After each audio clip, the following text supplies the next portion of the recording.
guys, welcome to another episode of this SR20 swap. So I have some really good news today. I think today we're gonna have it running. I seriously think today's the day we're gonna have it running. It's been a few days since the last video went up, and I want to give you guys an update of what's going on with the 240 and the SR20. So as we left off, we couldn't finish installing the motor because we had one of the turbo lines break. Since that guy has fixed that broken turbo line, but for sure we should have it running if we don't come across any more issues. Stay tuned, guys. It's gonna be a fun day. All right, guys, so it's day 2 of doing the SR20 swap. I want to give you guys an update of where we're at. Unfortunately, I couldn't come back and help Guy, so him and his girlfriend actually went ahead and started putting the motor together. So they put the motor in, they dropped it into the holes of the chassis of the front subframe, and it's not bolted down yet, but it's in there. He already started attaching the harness. What else did he do? Oh, he got the radiator in. So right now he's still working on the transmission, but after that we're gonna start doing the front mount.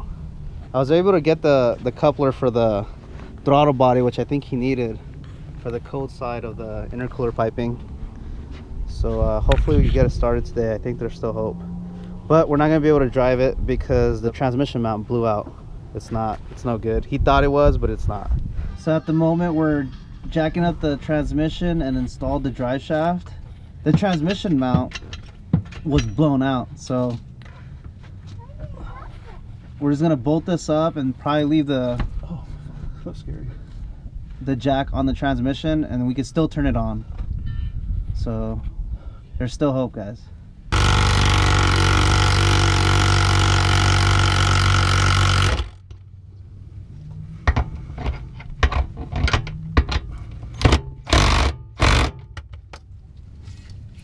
In there? Mm-hmm. Hi, I was wondering if you guys had something in stock. I'm looking for a transmission mount. It's a Nissan 240SX, 1992. It's a manual transmission. How much? If I order it today, when would it get there? The 19th? That's alright. We'll search it. Okay. All right. Thank you. Anyways. Bye. $69 at AutoZone for a tranny mount. That's crazy. So right now we're trying to put on the front mount back in.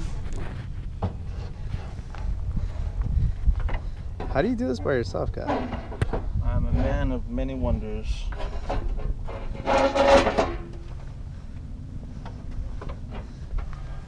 Do you need a little assistance? Yes. If you could. Line this one up. Yeah. Alright, alright. Oh, right there. Alright. There's no whole napkins in that one, right? Because that would be a dilemma. No. Okay. So this is the cold side of the intercooler.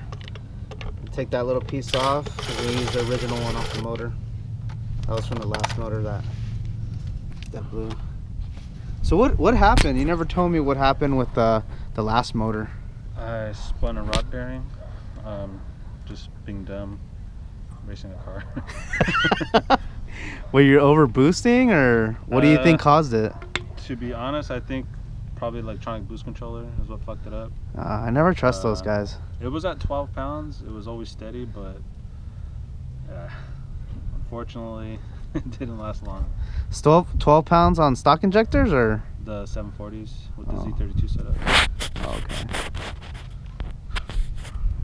For the record, what were you racing? A Corvette. Better, C6? A C6. Just a stock C6. Okay. I don't know how you guys install the motor without that light I just brought. Look how pitch black it is out here. They say they used their 2 iPhone lights. How's that even possible? You gotta adapt to Riverside. Alright, so we ran across another dilemma.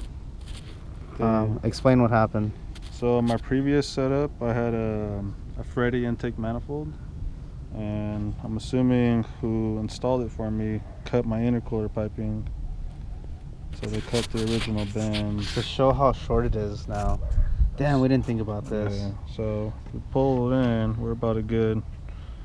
And what he was talking about is he had a replica Greddy intake manifold, and the throttle body actually sat a little closer where that gap's at. That's the difference, and they cut this up. So we're fucked, because at this point I don't think we could turn the car on now.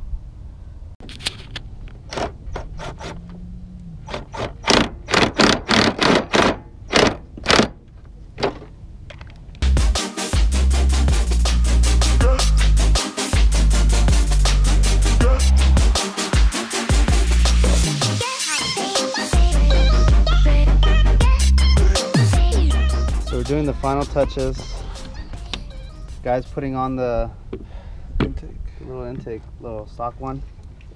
I ran the harness as clean as possible as we could, but at some point we're gonna see if we could run this one and this one under the manifold so it looks cleaner. Try to tuck it away. The igniter chips here. All this crap was from the previous owner, which is like sound system stuff, so I hope this is not an issue. The radiator fan, the hoses are tight, so we're almost ready to start putting fluids in. So right now I'm gonna swap out the clutch master, not the clutch master, the slave cylinder for the clutch. So this is the one that came with the clip. I'm gonna put the one that's on the chassis so we don't have to bleed it. But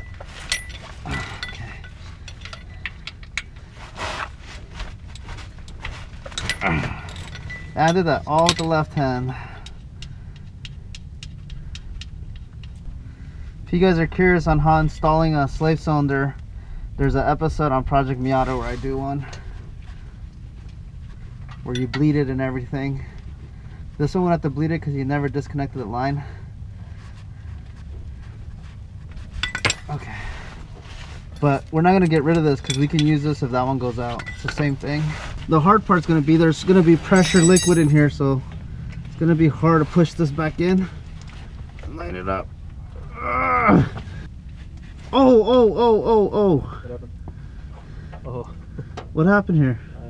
Did I bust it? Oh yeah, the boot busted. Huh? The boot busted. The boot busted? Yep. No. There shouldn't be any fluid in here, honestly. And where's all that shit coming from? There shouldn't be any fluid in here. All it is to protect it from dust, so this thing's bad already. This should not have any fluid. Look at that. What the fuck? Look at that. Oh my goodness. This thing's no good.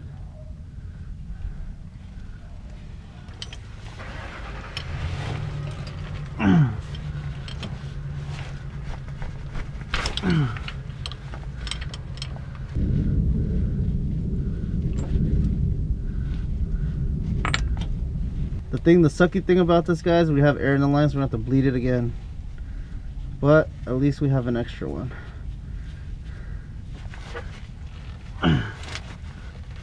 Okay. Alright, now that's bolted on. I have to retie this nice.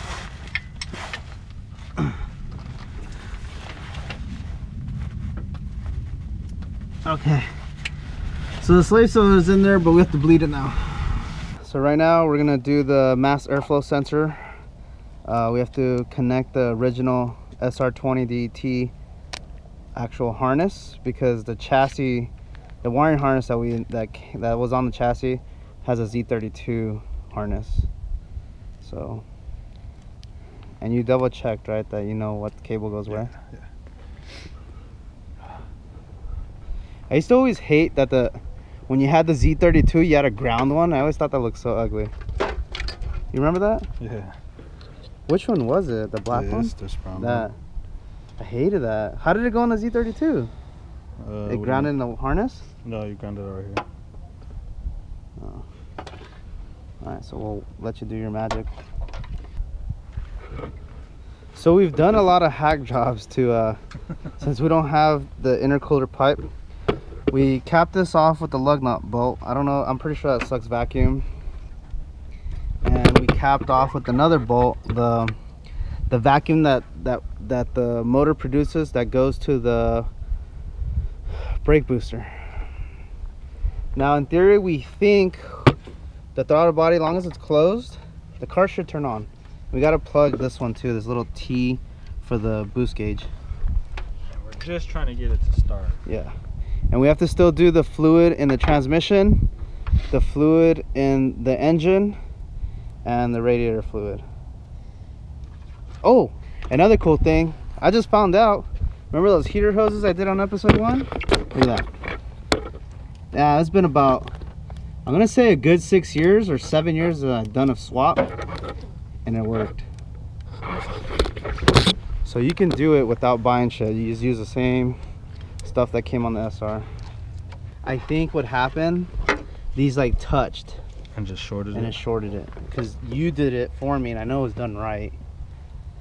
I think That's still good. I didn't put a tape or something. I think this shorted on the chassis. Something like that happened.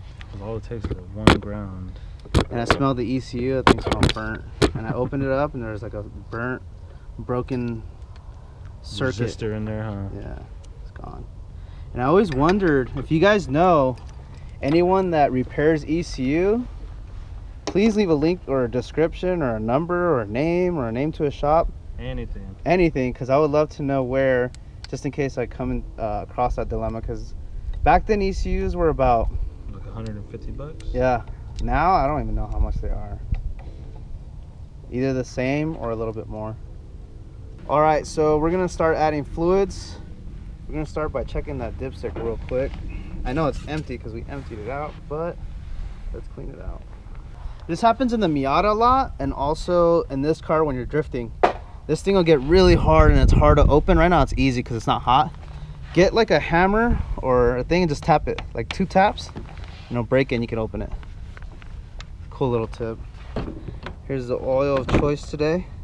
Mobile 1030.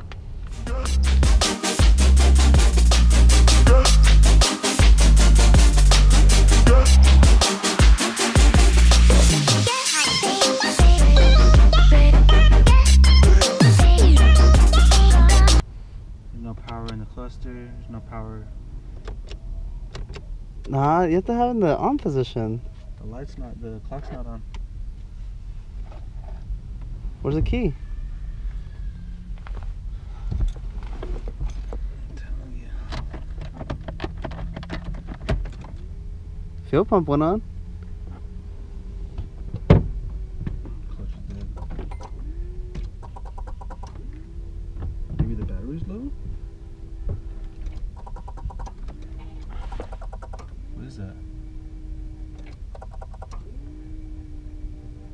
You sure that battery's fresh? That's a tranny. What? It's a tranny. No, it's not the tranny, it's the starter. Guy did some adjustment. I'm not going to show you guys because it's ugly, but we should be able to crank it now. Let's see. No cranking.